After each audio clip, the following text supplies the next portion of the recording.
네, 안녕하세요. 이제 화면이 원래 노트북 앞에 있는 카메라로 돼야 되는데, 지금 카메라가 처음 저희도 이렇게 해보는 거라서 여기 보고 인사를 드려야 될지, 아니, 여기 보고 인사를 드려야 될지 잘 모르겠습니다. 일단 자연스럽게 하기 위해서, 일단 저는 노트북을 보면서 말씀드리도록 할게요.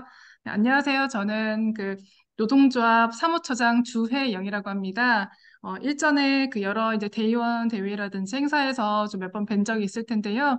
많은 분들이 아직 잘 모르실 것 같은데, 이렇게 화면을 통해서 이렇게 실시간으로 이렇게 얼굴을 보이면서 인사드리기 굉장히 쑥스럽고 좀 민망하긴 합니다. 하지만 어쨌든 오늘 이런 이제 조합원들께 지금껏 저희가 진행해왔던 임금 교섭 결과라든지 이제 관련된 내용들 안내를 해드리기 위함이니 저의 얼굴보다는 내용에 조금 더 집중을 해주시면 좋을 것 같습니다.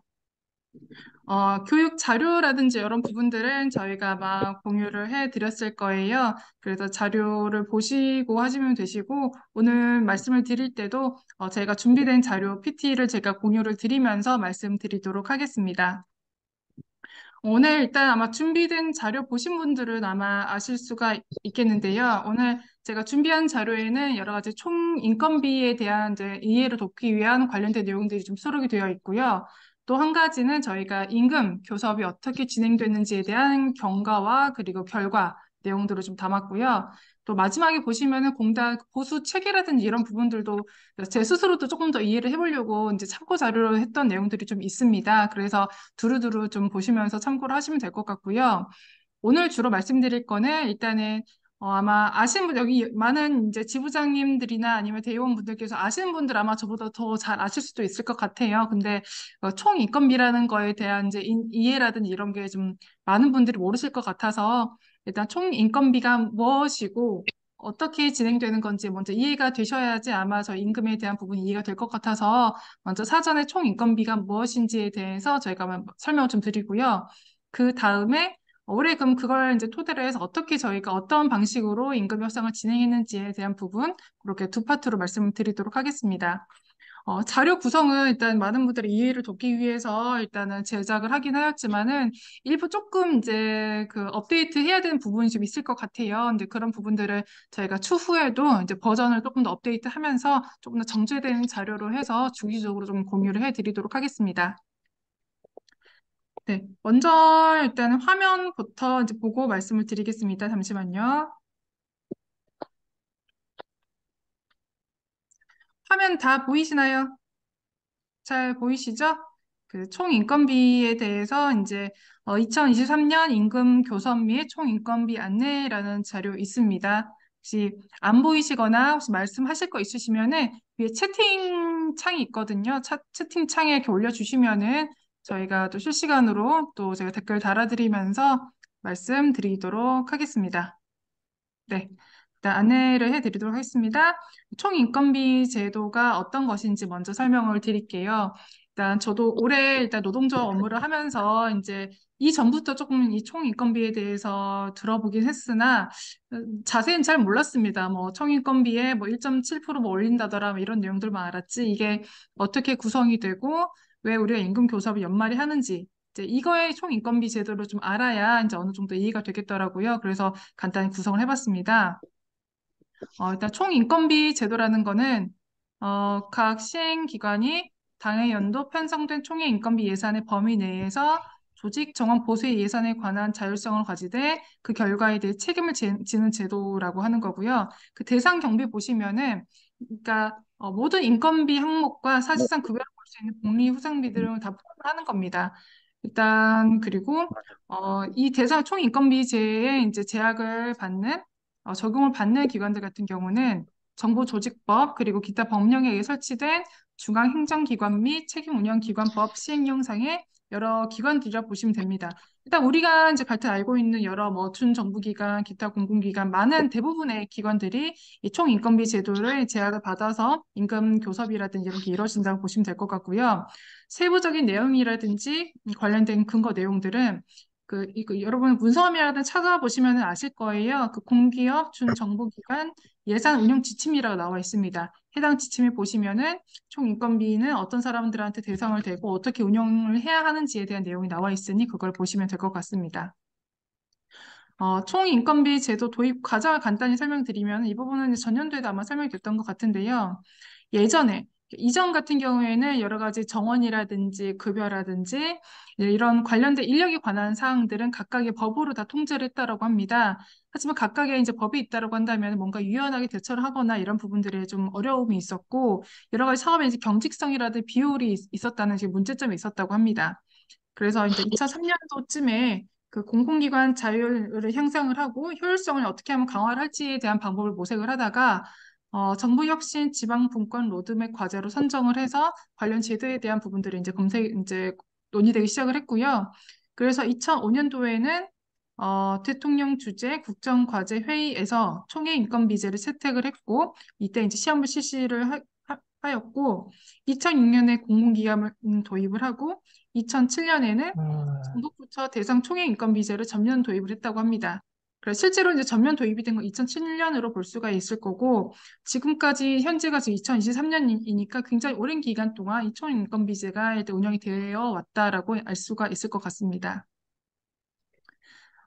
이제 공공기관 경영평가 편람에 보시면은 이제 각각의 여러분도 아시다시피 우리 공단 같은 경우에는 일련의 사업 자체가 이 이제 정부 경평을 잘 받기 위한 거라고 말할 수 있을 정도로 정부 경평이 굉장히 중요하잖아요.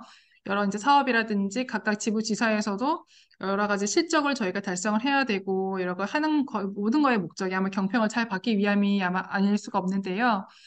우리 같은 이제 공단 같은 경우에는 준정부기관 위탁 집행형입니다. 그래서 이 지표와 이제 가중치를 이제 보시면 될 것 같은데요. 예, 정부 경평에는 여러 가지 경영 관리, 여러 가지 주요 사업, 뭐 여러 가지 가점 분야로 나눠져 있고, 뭐 경영 전략 부분, 아니면 사회적 책임 부문, 뭐 재무 성과, 조직 인력 자원 관리 여러 가지 평가 지표가 다 나눠져 있습니다.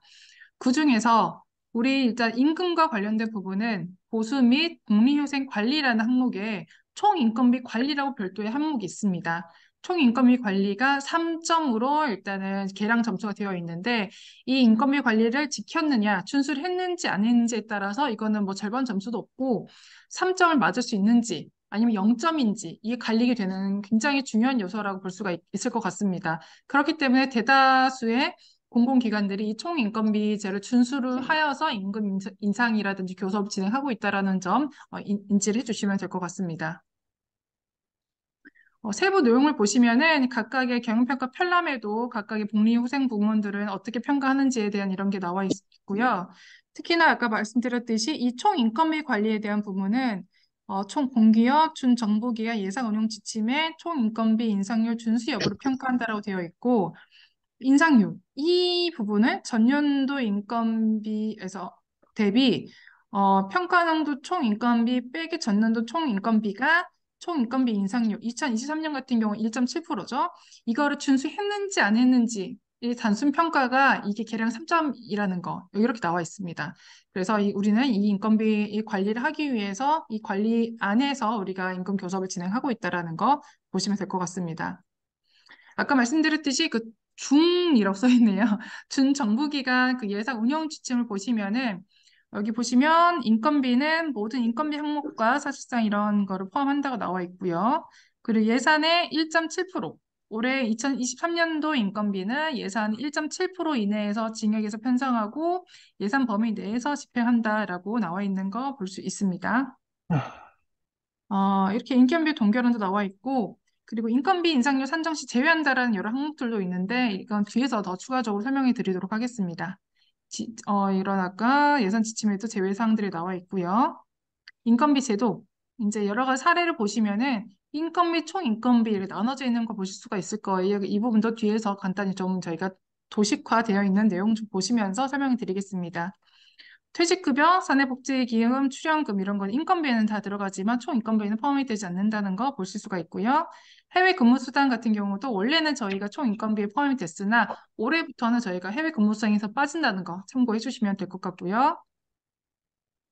보시면 여러 이제 우리가 일반적으로 생각할 수 있는 여러 가지 사항들이 총 인건비에 이제 들어가는 경우와 안 되는 경우 여러 가지 사례별로 나눠져 있다라고 보시면 될 것 같습니다.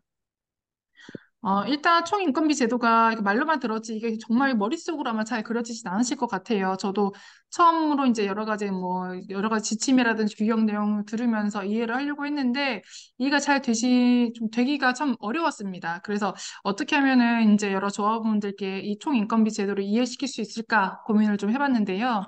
일단 간단히 보일 수 있지만 간단히 보이지 않는 이 화면을 한번 보시면은 설명을 좀 드리면 여기가 인건비거든요. 좀 빠져 있기는 한데 우리가 보시면 아까도 앞서서 보셨듯이 인건비에 들어간 항목들이 여러 가지가 있는데 그 여러 가지 중에서도 총 인건비에 이제 계산된 항목들이 별도로 좀 정해져 있습니다. 대부분의 항목들이 총 인건비로 들어간다 보시면 되는데요. 일단은 뭐 아까 그 퇴직급여라든지 이런 거는 빼고 이제 우리 총 인건비로 이제 보겠다라고 항목들을 이제 묶어 놓은 거를 이 총 인건비 항목이라고 보시면 되는데 올해 2023년도 같은 경우에는 이 총인건비 이 항목들에서 우리 아무리 인상을 하더라도 이 1.7에 대한 인상이 이 한도 안에만 인상을 시킬 수 있다라는 의미입니다. 여러 가지 총인건비에 포함이 되지 않은 여러 요소들이 있고 여러 요소들의 어떤 더 증액이 있을 수도 있지만은 우리는 2023년도에는 이 1.7%라는 이 틀 안에서 우리가 인건비를 증액을 해야 되고 특히나 우리가 기본급이 만약에 여기 안에 전년도에 이제 썼던 금액이라고 한다면은 기본급 같은 경우도 우리가 1.7%가 올라갈 수 있게 되고 이렇게 증액이 되는 부분도 여러 가지가 있거든요. 그래서 그렇기 때문에 우리가 1.7%이 한도 내에서 우리가 인상할 수 있다는 부분 인지를 해주시면 될 것 같습니다. 그래서 이 빨간색 이제 테두리 부분들이 여러 요소에 의해서 진행이 되는 부분이라고 생각하시면 될 것 같고요. 그리고 항목별 증가분에서 2023년도 사용한 남은 금액에 대해서 배분 협상을 진행을 하는 건데 아까 총인건비 아까 여기서 보시면은 총인건비 인상률이라는 건 전년도 총인건비가 굉장히 중요하게 여겨집니다. 그래서 전년도 대비 얼마나 썼느냐, 전년도 대비 얼마나 남았느냐 굉장히 중요하기 때문에 우리는 전년도 쓰는 양들을 우리가 인지를 하고 있어야 되는 거고, 우리도 임금 교섭을 진행할 때 전년도의 기준을 가지고 얼마나 인상할 수 있는지를 저희가 이제 보고 있거든요. 그렇게 이제 그 전년도와 대비해서 인상률의 한도가 정해진다는 거 참고해 주시면 될 것 같습니다. 그러니까 전년도의 금액은 정해져 있는데 네, 인상시킬 수 한도는 또 정해져 있어요. 네, 근데 그 한도 내에서 올해 그 여러 가지 네, 요인들로 대해서 많이 쓰거나 네, 아니면 다른 요인들로 해서 적게 쓰거나 하는 네. 약간 변수들이 생길 수가 있거든요. 그렇기 때문에 임금 아, 인상을 예. 우리가 느낄 수 있는 그 재료 한도는 모으는지 혹시 있어요? 네. 금년도에 인상만 넣어야 되는. 금년도에 얼마나 썼는지, 덜 썼는지, 더 많이 썼는지에 따라서 우리가 임금 인상을 할 수 있는 한도는 이제 달라질 수 있다라는 부분 인지를 좀 해주시면 될 것 같습니다. 그래서 저희가 임금 교섭을 진행할 때 첫 번째 스텝은 그러면 올해 총, 일단 23년도에 쓸 만큼 여러 가지 요인들에는 쓰고 그러면 남은 우리가 임금이 얼마나 되는지 파악하는 게 가장 1번이거든요. 그래서 먼저 얼마가 남았는지를 저희가 사측과 이제 여러 가지 이제 협의를 통해서 저희가 남은 재원을 파악을 하고 그렇다면 남은 재원이 파악이 됐으면은 그 남은 재원을 어떤 식으로 저희가 배분할지에 대한 부분을 논의를 하게 됩니다. 특히 우리는 조합원이기 때문에 가급적 조합원들한테 많이 배분이 될 수 있도록 이제 사측과 그런 부분에 협의를 하는 거거든요. 그래서 총인건비제가 어떻게 구성이 되어 있고 어떤 한도가 있으며 그리고 어떻게 저희가 교섭이 진행되는지 요 간단히 좀 이해를 해주시면 될 것 같습니다. 이제 총인건비를 이제 고려를 하실 때 여러 가지들이 좀 고려가 되는데요. 일단은 각각의 이제 직급이라든지 이런 부분들 얼마나 썼느냐가 중요한 것이 아니라 우리는 토탈 얼마를 썼느냐가 굉장히 중요하게 됩니다. 그래서 뭐 임금 직급이 뭐 더 많아지고 적어지고 누가 덜 쓰고 더 쓰고 이런던지 간에 전년도 총 저희가 쓴 금액에서 1.7%를 쓸 수 있다라는 부분 이제 이런 이제 이제 제약사항이 있다는 부분이 좀 인지를 해주시면 될 것 같고요. 총 인건비 평가는 all or nothing 방식입니다. 말 그대로 않으면은 그냥 0점. 지켰을 경우에는 100점. 0 아니면 100이거든요. 그래서 우리는 무조건 이 총 인건비를 준수한 한도를 잘 인지를 해야 되고 한도를 넘어가지 않도록 그 애매한 이 선을 잘 지켜서 임금 교섭을 해야 한다는 거 참고해 주시면 될 것 같습니다. 그리고 이제 일부 사람들이 좀 오해를 해주시는 것 중에도 하나가 있는데요. 그러면은 이제 뭐 윗직급들 더 이렇게 만약에 그 승진하는 거에 대해서 어떤 분들은 뭐 인건비를 더 잡아먹는다 하시는 분들도 있는데, 물론 그 말도 맞긴 합니다. 물론 이제 많은, 특히나 여러 뭐 위에 기본 이제 급여가 높으신 분들이 아무래도 소요가 되는 비용이 많은 건 맞긴 하지만은, 이 총 인건비에서의 내용을 보면은 그 윗직급이 이제 간단히 나중에 시간 되실 때 다시 한번 보시면 되시는데, 이 윗직급이 일단 승진을 해서 만약에 총 인건비가 세팅이 되는 것과 이제 아랫직급이 이제 승진해서 총 인건비가 세팅되는 사항인데 조금 다른 부분이 있습니다. 그래서 무조건 이제 직급별 이제 승진이라든지 이런 부분들은 임금 이제 총 인건비에서 여러 가지 보정되는 사항들이 좀 있거든요. 그래서 보정되는 사항들이 있어서 또 좀 좋은 거는 어떻게 보면은 윗직급들이 승진을 많이 시켜서 주머니에 파이를 키운 다음에 그 많아진 돈을 가지고 우리가 더 많이 나누는 방식으로 하는 게 임금 교섭에서는 좋은 것 같긴 하더라고요. 그래서 이 승진을 입사와 퇴사, 승진 등이 여러 가지 우리 총 인건비에 여러 가지 그 영향을 미치기 때문에 여러 가지 경영진이라든지 사측에서는 이 총 인건비의 한도를 관리할 수 있도록 입사라든지 승진이라든지 이런 부분들을 적절히 관리를 할 필요가 있다라고 이제 이해를 해주시면 될 것 같습니다. 그래서 무조건 승진이 된다 해서 뭐 총인금 다 잡아먹는 거 아니고요. 일단 이런 보정되는 값들이 있다라는 부분 좀 확인을 해주시면 될 것 같아요. 음. 그리고 총인건비 아까 앞서서 말씀드렸듯이 인상률을 한도를 차고 초과를 할 수가 없습니다. 그러니까 우리가 전년도 대비해서 1.7% 인상할 수 있다는 한도는 정해져 있는데 다른 예산이 더 있을 수는 있을 거예요. 근데 이 1.7%를 넘기면 안 된다는 부분들이 저희 제약 조건이 있고 이 안에서 우리가 얼마나 썼는지 많이 썼는지 적게 썼는지에 따라서 저희가 이 한도가 이제 이게 좀 달라질 수 있다는 부분 이해를 좀 해주시면 될 것 같습니다. 음, 그리고 아까도 말씀드렸듯이 전년도를 기준으로 측정이 되기 때문에 예를 들어서 전년 대비해서 과다하게 지출이 된 부분들이 있다라고 한다면은 이 남아있는 금액들이 적어서 우리 임금 인상 한도가 좀 적어지는 경우가 있고요. 전년 대비 만약에 과소한 저희가 내용들이 있다라고 한다면은 전년 대비 때문에 그 아무래도 조금 더 저희가 임금 인상을 높일 수 있는 조금 더 한도가 커진다는 부분이 좀 있을 수가 있습니다. 그러니까 제가 말씀드리고 싶은 거는 전년 대비해서 이렇게 얼마나 적게 쓰고 많이 썼느냐에 따라서 우리가 임금 인상을 인상시킬 수 있는 한도가 좀 달라질 수 있다는 부분 인지를 해주시면 될 것 같아요. 음. 그래서 지금까지는 저희가 총 인건비에 대해서 간단하게 좀 설명을 좀 드렸고요. 일단은 제가 이렇게 뭐 텍스트로 저희가 써서 이렇게 긴 시간 설명드리면은 조금 더 디테일하고 그리고 이해가 잘 될 수 있게 설명을 드릴 수 있긴 하겠지만은 일단은 올해 같은 경우에는 좀 간단하게 제가 이해를 도울 수 있도록 좀 준비를 했던 거고요. 조금 더 저희가 세부적인 내용과 제가 그 조정된 내용들이 있으면은 향후에 자료 또는 저희가 교육으로도 추가적으로 더 말씀드리도록 하겠습니다. 일단 총 인건비에 대해서 간단하게 좀 이해가 됐는지는 모르겠지만은 이거를 토대로 그럼 우리가 지금 저희 실무 교섭단들이 어떻게 좀 교섭을 진행했는지에 대해서 더 말씀드리도록 하겠습니다. 임금 교섭 저희가 실무단 같은 경우에는 사측 5명, 노측 5명의 위원으로 실무 교섭단이 좀 구성이 되어 있었습니다. 일단 사측 같은 경우에는 이제 전년과 다르다는 건 예산부장님이 일단 포함이 되셔서 운영지원부장, 일단 총국장 직무 대리시죠. 최성문 국장님, 그리고 노무업무지원부장 이민아 부장님, 그리고 윤한석 부장님, 그리고 김선영 운영지원부의 김선영 차장님, 그리고 노무부의 한택동 차장님 그렇게 총 5분 이제 교섭단이 구성이 됐고요. 저희 노측 같은 경우에는 마성원 수석 부위원장 그리고 그리고 기획실장 김병수 실장님, 그 김세진 교육미디어 국장님, 지영민 노동정책국장님 총 5명이 저희가 구성이 돼서 제가 교섭을 진행을 했습니다. 임금 교섭 경과를 말씀드리자면은요. 저희가 여러 가지 그 11월 초 중순까지 여러 가지 이제 사측과 여러 가지 좀 그 좋지 않은 관계들이 좀 있다 보니 여러 가지 좀 그런 관계들을 해소하는 그런 과정들이 좀 필요했고요.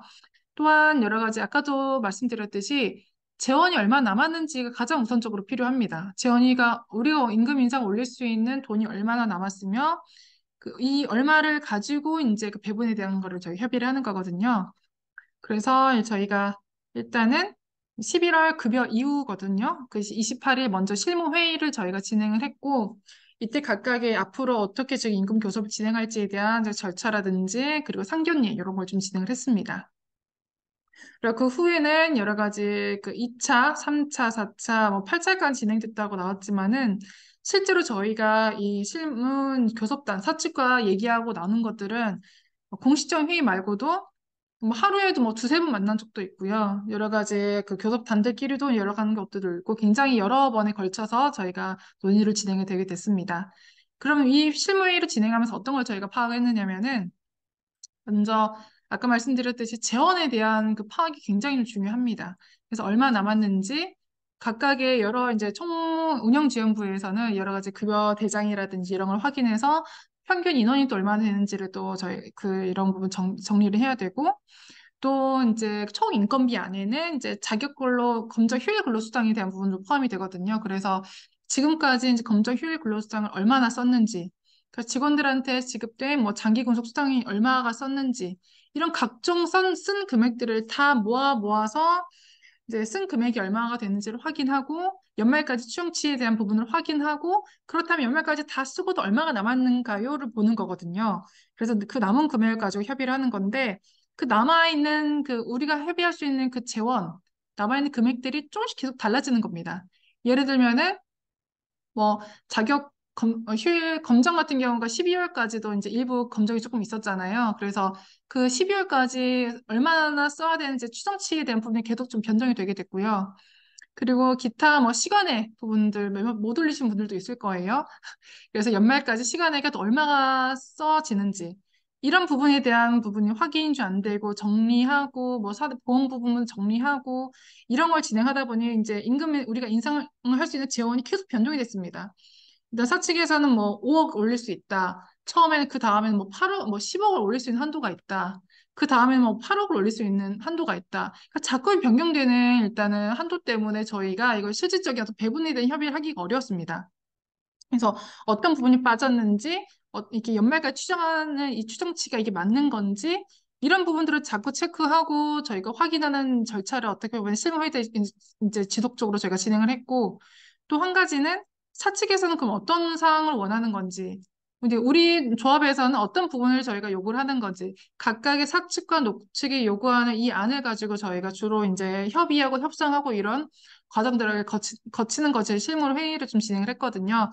그래서 수차례에 걸친 저희가 실무 회의를 통해서 지난주 14일 날 인공교섭 잠정안을 마련했다라는 부분 참고해 주시면 될 것 같습니다. 그렇다면은 2023년에는 지금 어떤 방향으로 진행했는지 말씀드리겠습니다.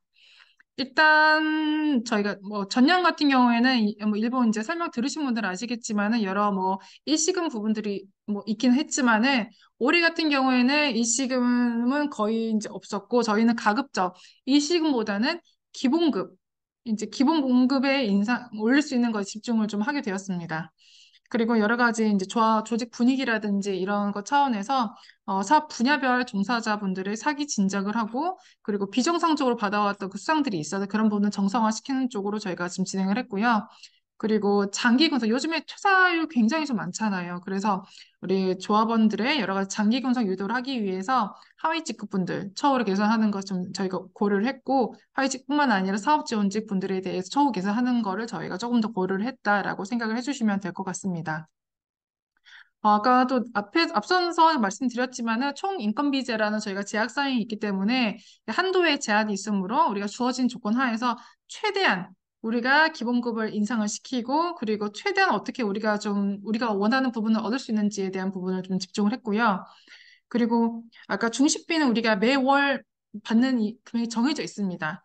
하지만 그 우리 기본급을 만약에 인상을 하게 된다면은 기본급에 우리가 이제 그 연동되는 여러 가지 기본급이 올라가게 되면 시간 외래 수당이라든지 휴일 근로수당 이런 부분이 다 증가가 되잖아요. 그러니까 그렇게 또 올해 올라가면은 올해 7%, 1.7% 올라가면은 내년도 2.5%또 올라가고 이렇게 복리 효과를 누릴 수 있는 기본급 인상이 저희가 추진을 좀 했고요. 뒤에서도 말씀드렸지만 그 정액분보다는 이렇게 기본급 인상이 조금 더 치중을 했다라고 보시면 될 것 같습니다. 우리 임금 교섭에 관한 재원에 대한 설명을 좀 드리도록 하겠습니다. 총인 2023년도 총인건비 예산은 2022년도 말 정원을 기준으로 책정을 된다고 보시면 될 것 같습니다. 이렇게 전년도 총인건비 대비해서 평가년도 총인건비 빼기 전년도 총인건비가 정부 가이드 총인건비 인상률 1.7%를 준수했는지 여부를 평가를 하는 거고요. 쉽게 생각하시면은 2022년도에 총인건비 발생액은 900억 정도로 진행이 됐습니다. 900억 정도로 진행이 됐고, 2023년에 우리가 올릴 수 있는 인사 한도는 그 900억 정도에 곱하기 1.017 해서 923억 정도 된다고 보시면 되거든요. 그러니까 전년도에 이 쓴 금액 곱하기 1.017 한 게 923억이 우리가 임금 인상을 올릴 수 있는 한도인 거고, 이 1.7%에 해당되는 부분이 15억 정도 된다고 보시면 될 것 같습니다. 하여튼 이 빨간색 빗금이 된 부분이 15억이라고 생각하시면 되는데, 앞서 말씀드렸듯이 23년에 우리가 쓰는 여러 가지 이제 비용들이 있습니다. 정기적으로 쓰는 금액들이 뭐 여러 인건비의 총 인건비 안에 들어간 여러 항목들이 과소 지출하느냐 아니면 과대 지출되느냐에 따라서 여러 가지 인건비에 영향을 미치게 되는데요. 특히나 올해 같은 경우에는 임금 피크제의 도입의 영향이 굉장히 컸다라고 말씀드릴 수가 있습니다. 임금 피크제의 영향에 따라서 원래는 저희가 뭐 15, 20 이렇게 3년, 3기년에 걸쳐서 임금 인하가 일단은 그 조정이 이루어졌던 부분들이 마지막 해에 이제 60%를 감행하는 부분으로 저희가 개정이 됐잖아요. 그래서 임금 개편에 따른 이제 한도를 잠식한 부분이 있었다고 보시면 될 것 같고, 아마 능력평가 쪽에 종사하신 분들은 아마 아실 거예요. 이번에 올해 같은 경우는 KPI 조정이 되면서 전년도 대비해서 이제 검정 근로 수당을 많이 좀 활용해야 한다라는 능평 부서의 여러 가지 그 조정들로 인해서 전년 대비해서 능력평가 관련된 금액을 좀 더 많이 썼습니다. 그래서 거기에 대한 오바된 부분들이 있고, 전년 대비해서 조금 더 오바된 부분들이 우리 임금 인상을 시킬 수 있는 이 한도를 잠시겠다라고 보시면 될 것 같고, 그래서 최종적으로 저희가 사측과 협의를 했을 때 저희가 발견된 최종 한도는 제가 8억 6,800 정도로 저희가 확인됐습니다. 그래서 최종적으로 확인된 재원이 8억 6,800을 통해서 저희가 임금 교섭을 했다라고 보실 수가 있고, 그리고 참고로 2024년도 같은 경우에는 임금 인상률이 2.5%로 지금 현재 그 지침에 나와 있습니다. 그래서 내년도 같은 경우에는 올해 총 인건비 다 포함해서 얼마를 썼는지가 기준이 되는 거고, 이 다 쓴 금액 대비해서 2.5% 올릴 수 있는 한도가 정해진다라고 해서 이 총 인건비는 매년 그 전년도의 집행액에 영향을 받는다는 부분 좀 인지를 해주시면 될 것 같습니다. 앞서 말씀드렸듯이 원래는 저희가 15억이 인상을 시킬 수 있는 한도인데 왜 8억 6,800밖에 안 되나요? 라고 저희가 얘기를 좀 저희도 많이 제기를 했습니다. 여러 가지 내용들을 확인을 해본 결과 저희가 임금 피크제의 잠식 요소가 굉장히 컸다라고 보실 수가 있습니다. 여기서 오른쪽에 지금 보시면은 기본 연봉 월액 증감에 따라 총 인건비 추가 소요액 현황을 보실 수가 있는데요. 위에 있는 내용이 그 임금 피크제를 포함한 그 사항이라고 보시면 되고 아래쪽이 임금 피크제를 뺀 나머지 사항이라고 보시면 되는데요. 이 연간 보수 총액 증감액을 보시면은 이 차이만큼 저희가 올해 추가적으로 잠식이 됐다라고 이해를 해주시면 될 것 같습니다. 그래도 쉽게 얘기하시면 이 임금 인상의 임금 피크제에 따른 저희가 4억 정도가 우리 임금 인상의 한도를 잠식했다라고 보실 수가 있으시고 앞서 말씀드렸듯이 그 검정 휴일 근로수당 같은 경우도 전년 대비 조금 더 많이 쓰는데 여기 한 1억 정도를 더 많이 썼더라고요. 실질적으로 우리 그 근로수당을 쓴 내역은 훨씬 더 많이 썼습니다. 근데 우리가 전년도에는 검정 휴일 근로수당의 한 3억 8천 정도 부분을 일시금으로 나눠서 아마 직무급으로 배분된 부분들을 아마 아실 거예요. 이 일부는 기본급의 인상으로 이제 쓰여졌고 전년도 22년 같은 경우에는 한 4억 가까이 되는 돈들이 그 일시금으로 좀 배분이 됐거든요. 근데 그 일시금으로 배분된 돈도 전년도 이제 휴일 검정 근로수당 그 쓴 금액으로 다 들어가게 되거든요. 어쨌든 전년도에 그 일시금을 다 포함한 소액 대비해서도 올해는 1억을 더 썼다는 얘기입니다. 그래서 이제 그리고 또 추가적으로 올해 저희가 임금 이제 교섭을 진행을 하면은 여러 가지 기본급이라든지 이런 부분들이 많이 오를 겁니다. 그러면 이 오른 거에 따라서 이제 검정 휴일 근로수당도 조금씩 더 이제 올라가게 되는데요. 이제 그 검정 근로수당을 저 소급분을 드려야 하는 그 5천만 원 정도의 예비비가 좀 책정이 되어 있고, 그리고 이제 운영지원부에서는 이 총 인건비에 대한 그 경영평가 실사를 받게 됩니다. 경영평가 실사에서 뭐 평균 인원이 어떻게 잘 이제 됐는지, 그리고 이제 이런 한도에 대한 관리를 잘 했는지, 소요액에 대한 계산을 잘 했는지, 이런 걸 실사를 대비를 하게 되는데, 이때, 좀 여러 가지 더 소요가 되는 금액들이 발생할 수 있다고 합니다. 그래서 이걸 대비한 8천만 원 정도 예비비가 좀 있습니다. 그래서 실제로 아까 1.7%에 대한 우리가 올릴 수 있는 총 한도는 원래 15억이었으나, 이 15억에서 임금 피크제에 대한 잠식이 4억 정도가 진행이 됐고, 전년 대비해서 휴일 근로수당을 1억 정도로 더 썼다는 부분들이 저희가 그 잠식이 되었고, 추가적으로 이 소급분에 대한 예비비 5천과 경평 시사 대비한 이 8천만 원 정도, 1억 3천 정도가 한도로 잠식을 했다. 그래서 총 15억 중에서 지금 6.3억 정도가 잠식된 소용 내용들이 있어서 올해는 약 8.7억 정도 우리가 임금 교섭을 할 수 있는 재원이 된다라고 보시면 될 것 같습니다. 그래서 뭐 총인건비를 아시면은 이해를 이제 잘 하시겠지만은 우리가 여러 가지 임금 피크제에 대한 부분도 노사 합의에서 우리가 진행된 사항이지만 이런 부분도 우리가 23년까지 여러 가지 한도 잠식되는 영향을 미친다는 거.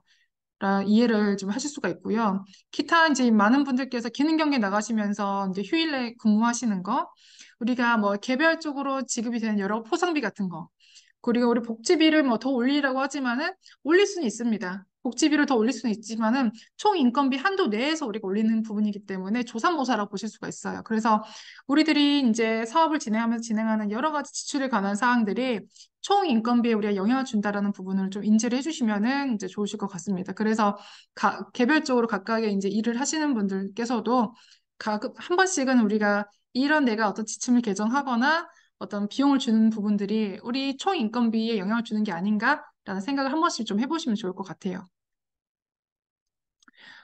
그래서 최종 결과를 저희가 말씀드리겠습니다.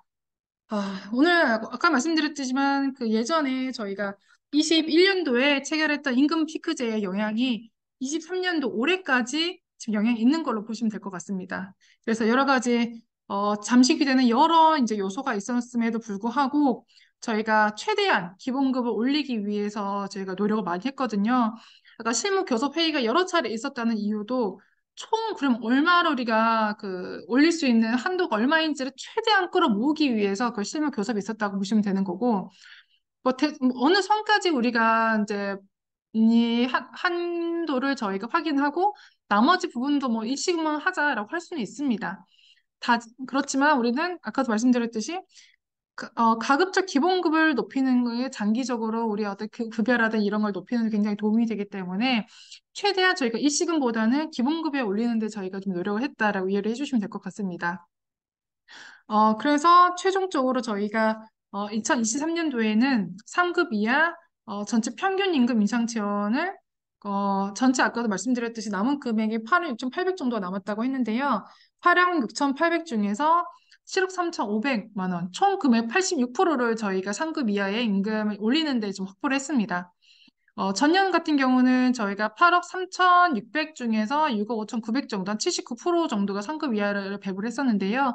그 전년도에 대비하면 저희가 조금 더 많은 수의 그 금액을 상급 이하로 확보를 했다라고 봐주시면 될 것 같습니다.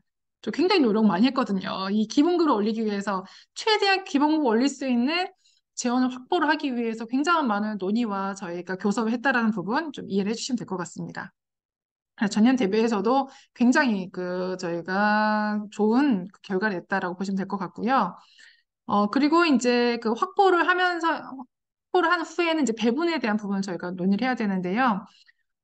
일단 저연차 직원을 좀 사기 진작을 시키고 장기 군속을 유지를 하기 위해서 저희가 그 배분에 대한 부분들도 좀 차등을 두었습니다. 전년도 같은 경우는 상급 이하 직원들을 1.2% 정도 정률 인상, 일괄로 정률 인상을 좀 진행했는데 올해 같은 경우는 저희가 하우 상과 이제 기조를 유지를 하기 위해서 직급으로 좀 차등을 두 개 좀 진행을 했습니다.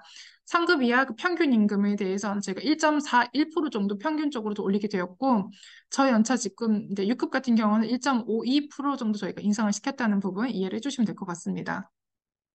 종종 예전 같은 경우, 뭐, 예전에 아마 계셨던 분들은 아실 거예요. 뭐, 병호봉 예전에는 갑을 병 이렇게 좀 세 가지 라인이 있었는데, 병호봉이 좀 없어지고, 을로 저희 전부 다 이렇게 변경되는 사례가 있었거든요. 그때도 선배님들께서 다 내 임금 이렇게 해서 너희들 이렇게 해준 거야. 막 이렇게 말해서 좀 하신 적이 있었습니다. 근데 그에 대한 이해를 이제 총인건비를 이해를 하면 할 수가 있거든요. 말 그대로 일단은 하우 상박이라는 거를 이제 그 밑에 직급은 좀 후하게 하고 좀 상위 직급들을 좀 박하게 한다는 거는 일부 윗직급 분들의 어떤 배려와 어떤 이런 걸로 인해서 좀 하위 직급 분들의 처우의 개선에 좀 약간 도움을 줬다라고 생각하시면 될 것 같아서 그런 부분들도 이런 직원분들께서 좀 많이 이해를 해주시면 좋을 것 같습니다. 그래서 아마 이 표는 많이 보셨을 거예요. 임금 인상 배분표라고 이제 배분표라고 해서 주로 저희가 사측과 임금 인상 배분할 때 논의하는 그 자료라고 보시면 될 것 같은데요.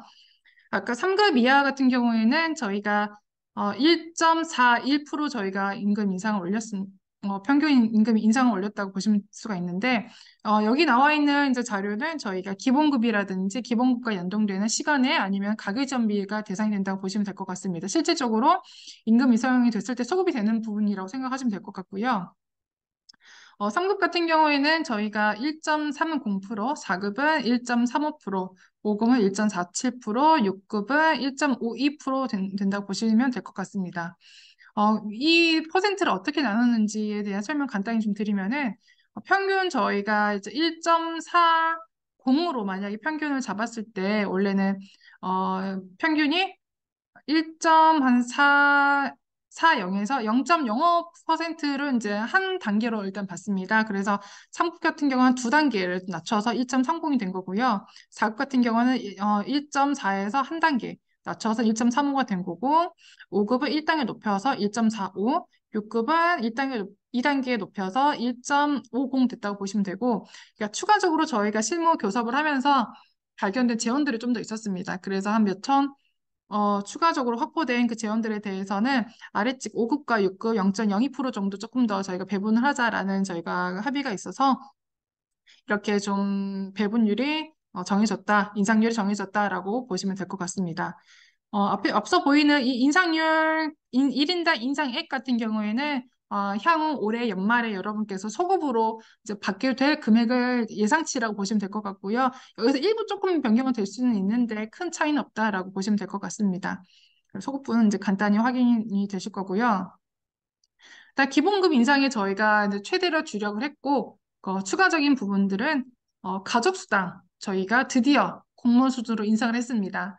이 직전까지는 아무래도 이 가족 수당을 올리는 거에 부담이 아마 많으셨을 거예요. 왜냐면은 저희가 총 인건비에 대한 이 어떤 한도를 잡아먹는 요소로 들어가는 거거든요. 가족 수당 같은 것도 전부 다 총 인건비로 들어가기 때문에 가족 수당이 받는 분들이 비용이 많아지고 커지면 커질수록 다른 비용들이 이제 줄어드는 상황이기 때문에 총 인건비에 만약에 이 제약 안에서 이게 굉장히 부담이 되는 상황입니다. 예를 들어서 가족 수당을 현재 같이 이렇게 아무런 어떤 그런 거 없이 인상을 한다면은 내년도에 한 2억 정도가 더 소요가 된다라고 보시면 되거든요. 근데 다행스럽게도 정말 저희가 2024년도에는 여러 가지 일가정 양립을 위해서 총인건비에서 제외가 되게 되었습니다. 그래서 저희는 당연히 이번에 가족수당을 공모 수준으로 인상하는 거에 합의를 했고, 그래서 우리 이제 첫째 같은 경우에는 원래는 2만 원 받았는데 이제 1만 원 더 받아 3만 원 받게 됐고요. 둘째 있으신 분들께서는 일단은 7만 원, 그러니까 플러스 5만 원이 된 거죠. 셋째 가지신 분들께서는 11만 원 받게 되는 방향으로 해서 조금 더 인상이 많이 된다라고 것 같습니다. 네. 보시면 셋째는 이거보다 이게 더 적었던 것 같은데요. 일단은 이제 자료가 좀 잘못된 것 같은 확인을 다시 한번 해볼게요. 일단 이렇게 가족 숫자 공무원 수준으로 좀 이제 많이 인상이 됐다라는 부분 저희가 그 굉장히 유의미한 그 성과로 보시면 될 것 같고요. 또 한 가지는 저희가 수평적 직무급 인상을 좀 한 부분이 있습니다. 최근에 일단은 능평 쪽 종사하신 분들에 대한 처우 개선 요구가 많이 좀 요청이 좀 많아서 이제 능력평가 종사 직원들에 대한 수평적 직무급을 10,000원 인상을 더 하는 걸로 저희 협의를 했습니다. 그래서 조금 더 능력평가 쪽에 종사하신 분들에게 사기로 좀 진작시키기 위해서 라고 저희가 능평 직무급을 인상했다라고 보시면 될 것 같고요. 그리고 아마 모르시는 분은 아마 많이 있으실 것 같은데 글로벌 숙련기술진흥원 같은 경우가 부설기관으로 저희가 원래는 되어 있는데 직무급이 같은 부설기관인 이제 표준원보다 2만 원이 좀 적게 받고 있는 부분들이 있었습니다. 그래서 비정상적으로 저희가 되어 있는 부분들을 정상화시키기 위해서 저희가 요청을 했고 그래서 이제 글로벌 숙련 기술에 종사하시는 이제 직원분들께서도 직무급이 2만 원 더 인상된다는 거 참고해 주시면 될 것 같습니다. 또 한 가지는 이제 직원분들께서 주말에 아니면은 연휴 때 돌아가시면서 이제 본부 같은 경우 당직을 좀 많이 쓰셨거든요. 근데 이제 내년부터는 주말 이제 일반 직원분들께서는 주말 당직이 이제 없습니다. 주말 당직 안 서시고 대신에 경비원분들께서의 그 직무를 조금 더 변경을 해서 이제 저희가 경비원 5분 정도 계시거든요. 네, 경비원 분들께서 당직 업무를 이제 대신 수행하시는 걸로 해서 일부 이제 직무급을 저희가 지원을 해드리고 그분들께서 이제 근로를 서주시는 걸로 좀 협의가 됐습니다. 그래서 일단 뭐 일반 직원분들께는 어떻게 보면은 이제 좀 귀찮고 이제 이렇게 생각하셨던 분들도 있는데요. 네, 그런 분들 이제 그런 부분을 일부 조금 더 직원들 좀 이 직무를 조정을 해서 이렇게 저희가 이제 하게 됐다라는 부분 참고해 주시면 될 것 같습니다. 일단은 이 외에도 여러 가지 이제 저희가 사업지원직 분들, 뭐 장기근속 수당을 저희가 이제 새롭게 좀 신설을 한 요청이 있어서 신설을 저희가 또 했고요. 이 외에도 여러 가지 이제 경평 성과급 비율을 좀 조정한다는 부분들, 여러 가지 좀 사항들이 있긴 합니다. 근데 이 자료에서는 다 담기는 어려워서 저희 이제 사업지원직 분들에 대해서는 별도로 좀 설명을 드릴 예정이고요. 세부적인 내용들은 향후 저희가 내일 임금 교섭 때 교섭안이 나오는데 거기를 통해서도 저희가 아실 수가 있으므로 참고하시면 될 것 같습니다. 그래서 주로 저희가 일단 기본급 인상과 가족수당을 인상하고 일단 직무급을 인상하는 부분들 이런 거에 좀 저희가 총력을 다했다는 부분 참고해 주시면 될 것 같고요. 향후 일정에 대해서 좀 말씀을 드릴게요. 2014년도에 임금 교섭 잠정안을 저희가 지난주에 확인을 했고요. 그리고 저희가 긴급 중앙회를 열어서 총회 투표 일정을 논의를 했습니다. 14일에 저희가 아마 그 공유샘에 이제 그 총회 공고가 올라왔는데 원래 저희가 이제 조합 규약에 따르면은 일정을 좀 저희가 그 좀 더 늦게 할 수밖에 없는데 여러 뒤에 일정들 때문에 저희가 조금 앞당겨서 했다는 부분이 이따가 다시 설명을 좀 드리겠습니다. 그래서 오늘 이제 임금 교섭안에 대한 조합원 교육을 진행을 했고 일정대로라면은 내일 저희가 9시부터 이제 2시까지 총회 투표를 하게 됩니다. 온라인으로 투표를 진행할 거고요. 그 19일 저희가 4시에 노사협의회를 4분기 노사협의를 실시를 하고 그때 임금 이제 최종 이제 교섭을 이제 협약을 진행을 하게 된다는 거 참고하시면 될 것 같습니다. 그리고 12월 26일에는 마지막 이사회가 개최가 됩니다. 그때 관련된 이제 보수 규정이라든지 이런 부분들의 의결이 이제 들어가게 되고 최종적으로 이제 보수 규정이라든지 이런 게 개정이 되고 연말에는 이 규정 개정에 따라서 소급분이 지급이 된다라고 생각하시면 될 것 같습니다. 그러니까 2023년도 임금 교섭을 진행을 하고 제가 보수 규정이 이제 개정이 되게 되는데 여러 가지 그 호봉에 대한 부분이 변경이 되고 나중에 연말에 보시면 아시겠지만은 교수 규정이 개정이 된 게 이제 23년도 1월 1일자로 적용이 된다라는 부칙이 아마 붙을 거예요. 그래서 이 이제 규정이 개정된 거에 따라서 소급해서 받는다라고 이해를 하시면 될 것 같습니다. 저 예전에 아예 몰랐을 때는 왜 소급분이 뭐지? 이제 왜 지금 이 돈을 받는 건지 이런 부분들조차도 이해가 좀 잘 안 됐던 부분들이 있거든요. 근데 어쨌든 남은 금액을 통해서 이 남은 금액에 따라서 저희가 이제 임금을 이제 받아야 되는 부분들이 있어서 연말에 임금 교섭을 하고 소급분을 받아간다라고 이해를 하시면 될 것 같습니다.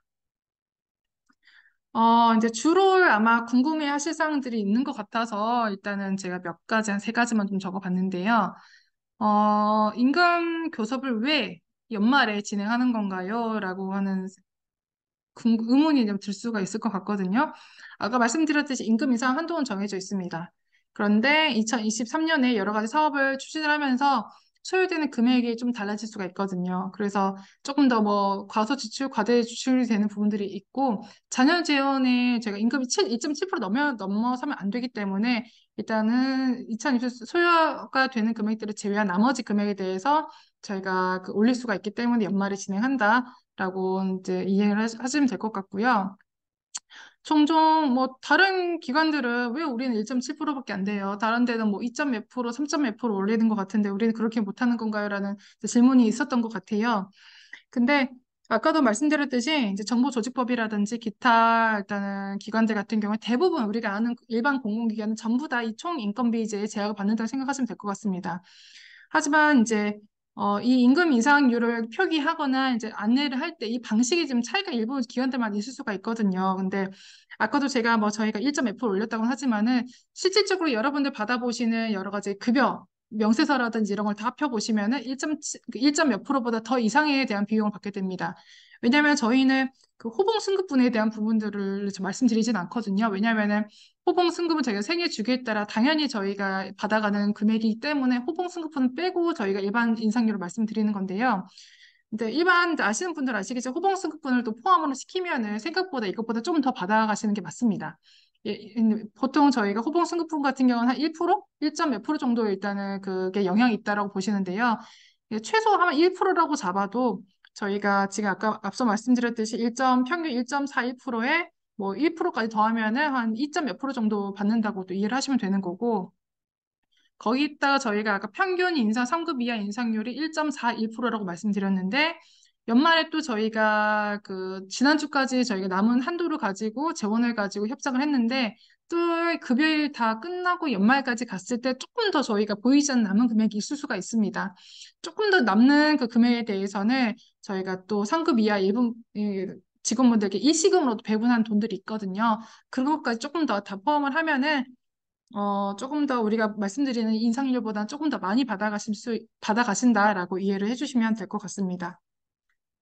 그리고 일단 저희가 일단은 이전부터도 왜 가족수당 인상 안 해주나요? 중식비 다른 기관들은 뭐 더 많이 받는데 왜 우리는 중식비 인상을 안 해주나요? 이런 문의들도 굉장히 좀 많았습니다.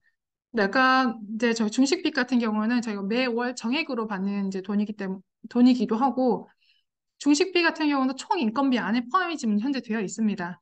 그러니까 가족수당 같은 경우에는 내년도부터는 총 인건비에서 빠지기 때문에 우리 임금 인상 올릴 수 있는 한도에 영향을 주지 않기 때문에 저희가 올려도 크게 무리는 없으나 중식비 같은 경우는 인당 모든 이제 상급 이하 분들이 전부 다 받아가시는 돈인 거잖아요.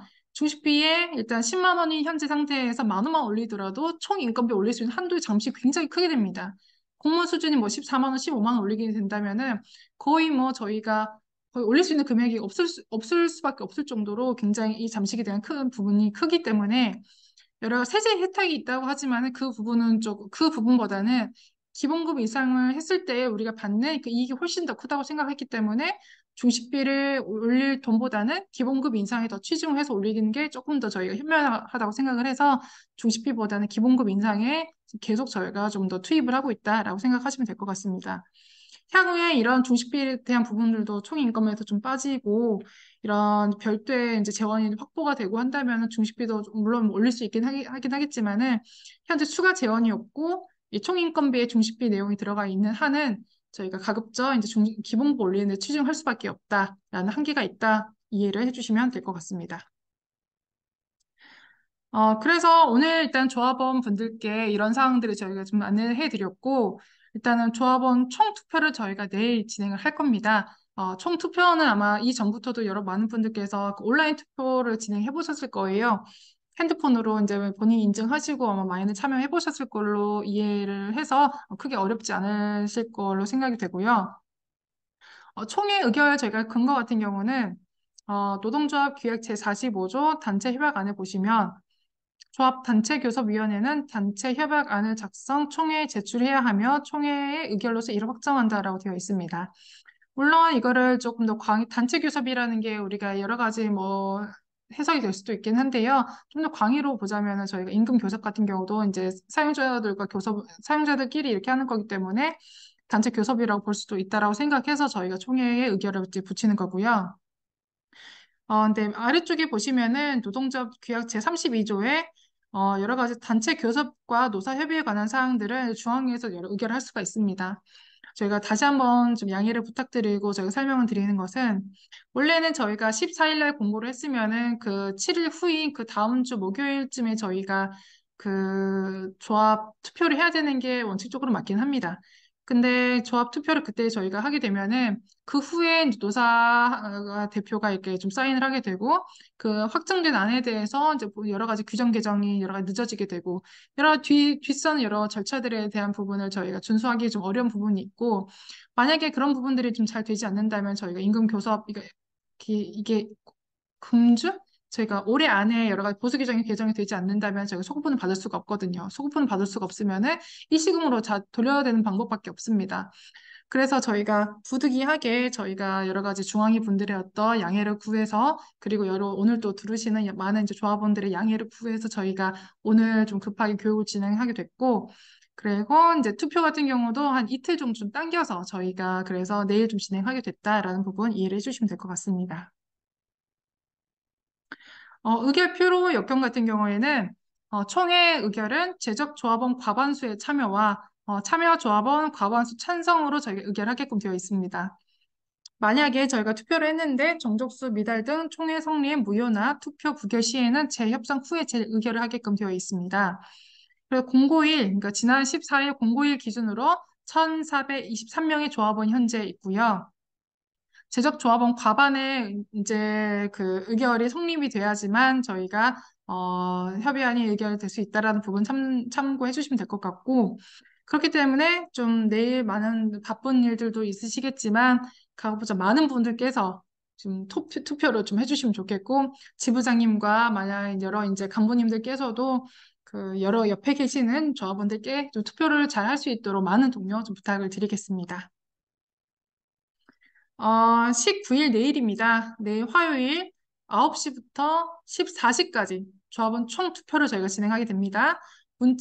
문자로 아마 가게 될 거고요. 그 이제 문자로 가시게 되면은 거기에서 본인 인증하시고 진행을 하시면 될 것 같습니다. 전국 동시 의결과 저희 사회적 편의성 고려해서 무기명 온라인으로 이번에도 의결을 저희가 진행하게 됩니다. 저 홈페이지에서 가능하시고 아마 대본 링크를 저희가 보내드리긴 할 거고 여러 일단은 조합 문의가 하실 외국에 계신 분들께서도 할 수 있도록 저희가 조치를 할 예정입니다. 일단은 조합 홈페이지 회원 로그인 후에 이제 본인 인증하시고 투표를 하시면 될 것 같고요. 조합 이제 본인 4번은 7자리로 이제 하시면 되고 초기 패스워드는 골뱅이 HRD 코리아 1로 하시면 될 것 같습니다. 이렇게 해서 본인 인증하시고 투표 진행하시면 될 것 같습니다. 네. 다시 한번 말씀드리지만은 이렇게 좀 급박하게 그 저희가 여러 가지 교육과 투표를 좀 진행하게 된 점 다시 한번 저희가 죄송하다는 좀 말씀드리고요. 일단 저희가 임금 교섭을 진행하면서도 사측에서도 이런 말을 좀 많이 했습니다. 조합에서 총회 투표도 있지 않습니까? 총회 하려면 좀 빨리 해야 되지 않나요? 이런 말이 좀 있긴 했습니다. 물론 그래도 전년과 그 동일하게 생각했으면은 이 총회 투표를 당연히 해야 하는 걸로 인지는 하고 있었습니다. 다만 저희가 이 기간이라는 거에 제가 촉박해서 저희가 받아내야 하는 저희가 획득해야 되는 그런 저희가 많은 부분들을 놓치면 안 되겠다라는 생각을 했었고 최대한 우리의 일단은 받을 수 있는 부분은 이제 얻을 수 있는 부분을 얻기 위해서 저희가 그런 거는 배제하고 조금 더 저희가 좀 집중했다라는 부분 좀 이해를 해주시면 좋을 것 같습니다. 그래서 우리 이제 임금 교섭을 최대한 저희가 효과적으로 하기 위한 이제 실무 진행 그 교섭의 일환이었다라고 이해를 좀 많이 해주시면 될 것 같고요. 그래서 저희가 많은 노력 끝에 이제 3급 이하 분들의 기본급 인상을 좀 많이 전년도에 비해서 많이 했던 부분들도 있고 그간 많이 기다려 오셨던 뭐 여러 가지 가족 수당이라든지 아니면 다른 뭐 장기공석 수당이라든지 많은 부분들을 좀 이끌어냈다라는 저희 그 효과라든지 저희가 결과의 성과에 조금 더 집중해 주시면 감사하겠습니다. 마지막으로 말씀 좀 드리겠습니다. 12월 19일 내일입니다. 내일 9시부터 14시까지 투표가 진행이 되기 때문에 옆에 계시는 많은 분들께서 좀 동료를 하셔가지고 좀 투표에 참여할 수 있도록 많은 동료와 협조, 그리고 응원과 지지 좀 부탁드리겠습니다. 네, 감사합니다. 네. 그리고 그 자료 밑에 보시면은 보수체계에 대한 부분들도 그 전에 있던 부분들 저희가 일부 구성을 좀 했고요. 다소 일부 좀 변경, 여러 가지 2021년도 정도 기준으로 저희가 자료를 좀 만들었는데 일부 좀 변경된 부분들에 대해서는 주기적으로 저희가 조금 더 업데이트해서 조합원들께 이해가 될 수 있도록 자료 구성을 좀 하도록 하겠습니다. 네. 지금 참가하신 분들이 이렇게 많지는 않으신데요. 아무튼 오늘 말씀드린 사항들은 제가 다시 한번 그 녹화본은 저희가 조합 홈페이지라든지 밴드 등에 올려서 공유를 할 수 있도록 하겠습니다. 근데 지금 1시간 정도 됐는데요. 긴 시간 들어주셔서 감사합니다. 혹시 좀 여기 참여하신 분들 중에서도 혹시 궁금한 사항 있으실까요? 뭐 채팅이라든지 말씀으로 해주시면 될 것 같습니다.